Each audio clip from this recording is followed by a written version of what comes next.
Assista agora Matemática em Toda Parte.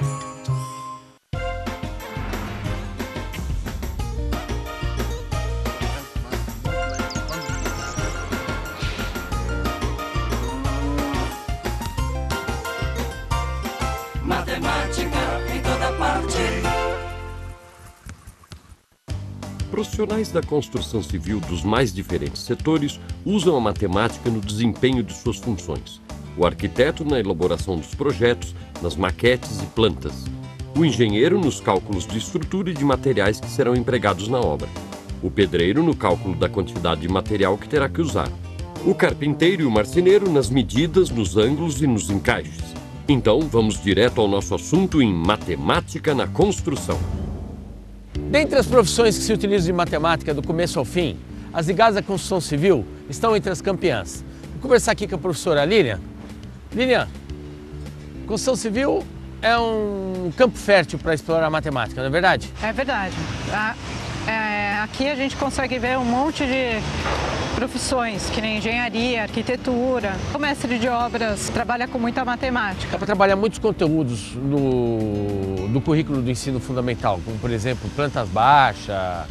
Até mesmo multiplicação dá para trabalhar aqui. Por exemplo, você consegue ter uma vaga ideia de qual é a altura desse prédio aqui? Difícil. Assim de cara, não, mas se a gente contar os andares, provavelmente vai dar para fazer essa conta. Eu acho que tem uns 25 andares. Acho que sim. Acho que então, tem uns 25 andares mesmo. Imaginando que, por exemplo, o pé direito de cada prédio, ou seja, a altura entre o chão e o teto dos apartamentos, cerca de 3 metros, eu arriscaria dizer que tem 75 metros. É uma boa estimativa para esse prédio. Tem que pensar que tem aqui o chão, que tem um pé direito maior, lá em cima talvez na cobertura tem um pouquinho mais, talvez uns 80 metros. Uns 80. A gente podia propor para os alunos produzir uma informação e justificar essa informação. Né? Quer dizer, esse diálogo que a gente está tendo aqui, por exemplo, tirar da sala de aula. Um aluno pode falar que ele acha que tem 20 metros, ele pode achar que cada andar tem altura de 2 metros, mas trabalhar dentro de um intervalo. E aí é interessante até pensar no tamanho da porta e por que esse argumento de ter 2 metros. Você sabe quanto é que mede uma porta padrão? Uma porta padrão mede 2,10. Os professores podiam investigar isso, né? Um bom começo para ver quanto que tem um prédio. Você sabe como é que eu busco essas informações quando eu preparo atividades para os alunos? Eu vou naqueles cadernos de construção que tem nos jornais domingo e ali tem as informações técnicas. O tamanho do tijolo, o tamanho da telha e... O preço, o custo de uma obra. A gente pode fazer orçamento. Dá para fazer orçamento também, dá para brincar com as plantas baixas. E fazer uma contagem diária, usando semelhança também, é bem legal. Fazer a planta baixa de uma casa ou apartamento é como fazer o mapa desta casa. Planta baixa é o nome que se dá ao desenho de uma construção, feito em geral a partir do corte horizontal. São representações em escala reduzida dos edifícios. A construção de uma planta baixa é uma atividade escolar muito rica, pois possibilita o estudo de diversos conceitos, procedimentos e fatos geométricos como semelhança e ainda relações de proporcionalidade e medidas.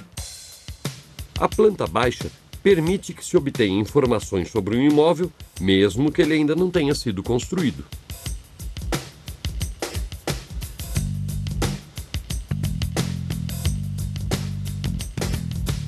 Agora vamos desafiar quem está nos assistindo, tá? Aqui nós temos 5 torres, tá? Vamos partir do princípio que são 25 andares, tá bem? Quantas pessoas você acha que vão habitar esse conjunto aqui? Tem que pensar quantos apartamentos tem por andar primeiro, né? Nesses andares que tem 2 apartamentos. E você acha que aqui são 2 por andar? 2 por andar. Esse daqui parece ser um pouco maior. Parece. Tá com cara de ser 4 por andar. Maior. Então, considerando 2 apartamentos por andar, 25 andares, aqui tem 50, são 3 torres, 150 só aqui. E aqui são 4 por andar. 4 por andar. Vai dar quanto? Mas são 2 prédios, né? Que a gente tem aqui. 100 aqui, 100 aqui. 350 apartamentos. Você tem noção a média de pessoas que vivem dentro de um apartamento? Ah, 5 pessoas acho que é um número bom, né? Não, vamos pensar isso na época dos meus avós, que tinha muitos Tinha filhos. muitos filhos.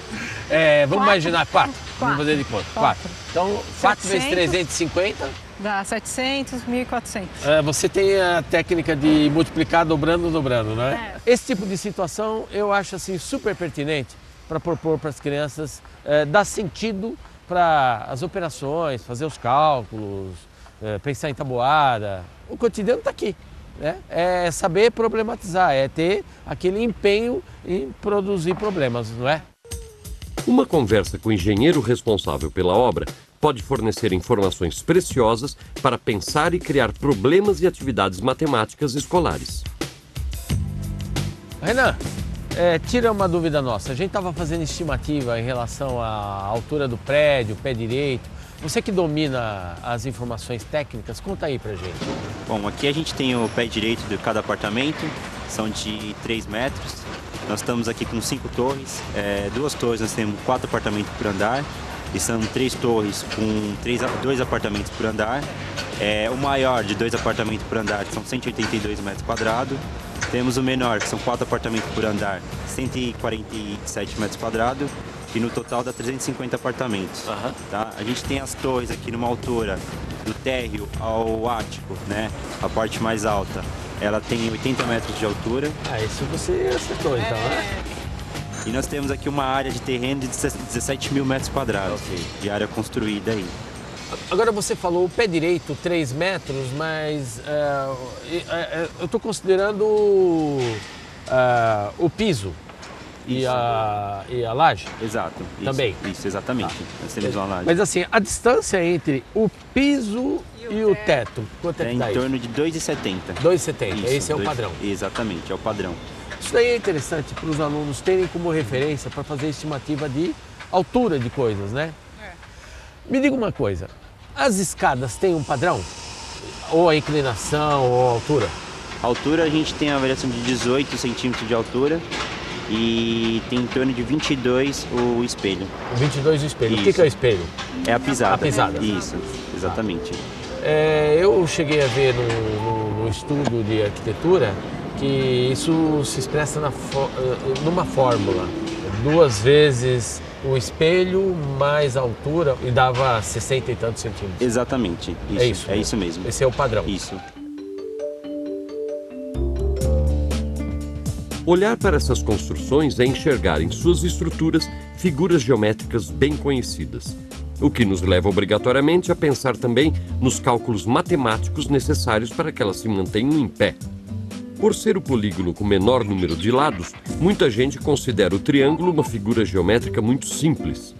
Se olharmos apenas do ponto de vista do número de lados, o triângulo é mesmo um polígono muito simples. Mas por trás dessa simplicidade está uma das estruturas mais importantes da geometria. Triângulos são polígonos rígidos. Esta propriedade pode ser observada a partir de uma experiência simples que pode ser feita em sala de aula.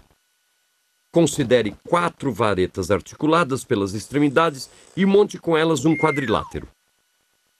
Esse quadrilátero articulado não fica estável e pode assumir formas distintas mesmo que a medida dos lados não se altere. Já com 3 varetas, a única forma possível é o triângulo, que não altera sua forma, somente a posição. E é exatamente pela rigidez de sua estrutura que o triângulo tem inúmeras aplicações. Sempre que se necessita de uma estrutura rígida, o triângulo é uma alternativa viável. A estrutura triangular é empregada em construção de objetos do cotidiano, dos mais simples aos mais complexos, em móveis e utensílios e até em construções de grande porte. Bastam 3 pontos para determinar um plano. Esse fato é conhecido desde a antiguidade e é largamente utilizado nos tempos atuais. Há milhares de anos que os povos conhecem experimentalmente esta propriedade. Ela foi observada por nossos antepassados. Com ela, construíram pontes e telhados firmes para que não desabassem no primeiro golpe de vento. Aprendemos com nossos antepassados e continuamos recorrendo a esse princípio na construção de aparatos de apoio.